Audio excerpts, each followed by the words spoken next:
열왕야랑 시작합니다. 정치부 이동은 기자 나와 있습니다. 첫 번째 주제 보겠습니다. 네.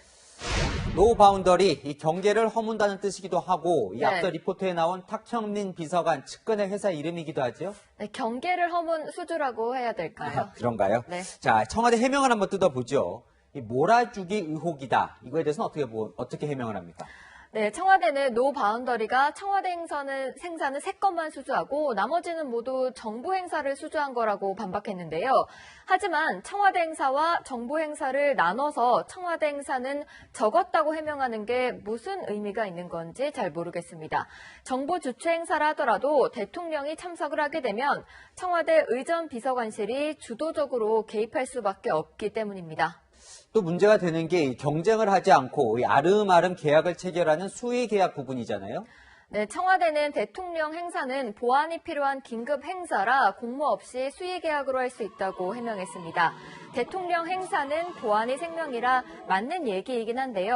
국가계약법에 따르면 원칙적으로 2천만 원에서 5천만 원 사이 행사 계약만 수의 계약으로 할 수 있습니다.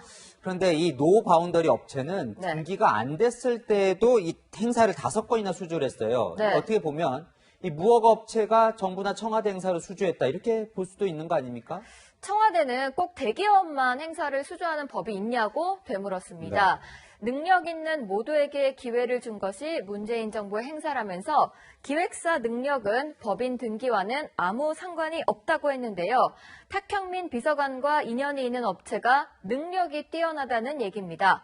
노 바운더리의 기업 정보를 제가 봤는데요.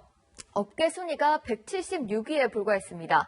정부와 일을 같이 했다는 경력은 기업에겐 큰 자산이고 홍보에도 도움이 되기 때문에 너도 나도 하고 싶어 하는데요. 업계 관계자의 말을 직접 들어보시죠.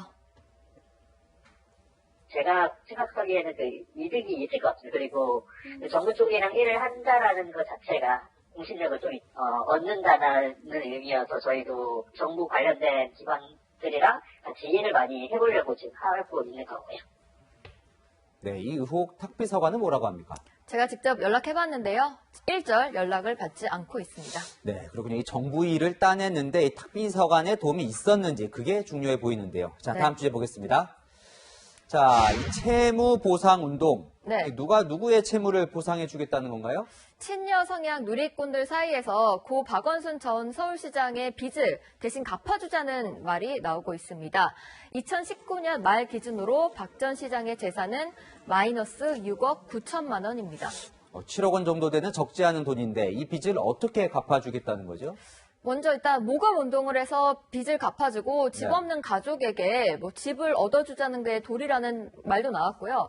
한 걸음 더 나아가서 생전 박 전 시장이 쓴 책을 사면 이 인세가 가족에게 돌아갈 것이라면서 저서 구입 동력을도 올라왔습니다. 이게 좀 논란이 될 것 같네요. 네, 그렇습니다.